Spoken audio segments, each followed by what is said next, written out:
Welcome to our channel. Today we how to reduce energy costs for mining with Bitmain, beginner guide step by step clearly. Start by assessing your current energy consumption in your mining operations. Gather data on your energy usage patterns, including peak and off-peak hours. Identify the type and number of mining rigs you are currently using. Research the energy efficiency ratings for different models of Bitmain mining equipment. Consider upgrading to newer models that offer better energy efficiency. Evaluate your current electricity rates from your utility provider. Look for alternative energy sources, such as solar or wind power, to supplement your mining operation. Calculate potential savings by switching to renewable energy options. Implement energy management systems to monitor and control energy usage in real time. Schedule regular maintenance for your mining equipment to ensure optimal performance. Explore using power strips with timers to reduce power consumption during non-peak hours. Optimize your mining software settings for better energy efficiency. Consider joining mining pools to share resources and reduce overall energy costs. Invest in proper cooling solutions to maintain mining rig temperature and efficiency.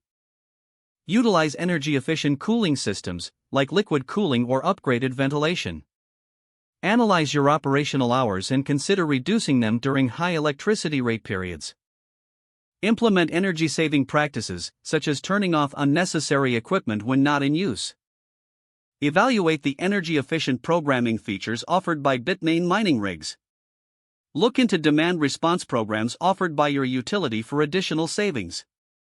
Regularly review and adjust your energy strategies based on performance and cost analysis.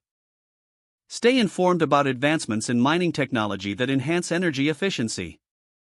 If the page does not load, refresh the browser or try again in a private or incognito window. Make sure you are using the correct email address, then retype it carefully to avoid small typos. If your password is not accepted, use the reset option and create a new strong password you can remember. Check your spam folder for verification or security emails, then complete any requested confirmation steps. Enable two-factor authentication if available to improve account security and reduce unauthorized access risk. After signing in, review your profile details so your contact information and settings are accurate and current. If you see an error message, note it down and try again after restarting your device and internet connection. Don't forget to like this video and subscribe to our channel for more step-by-step tech guides.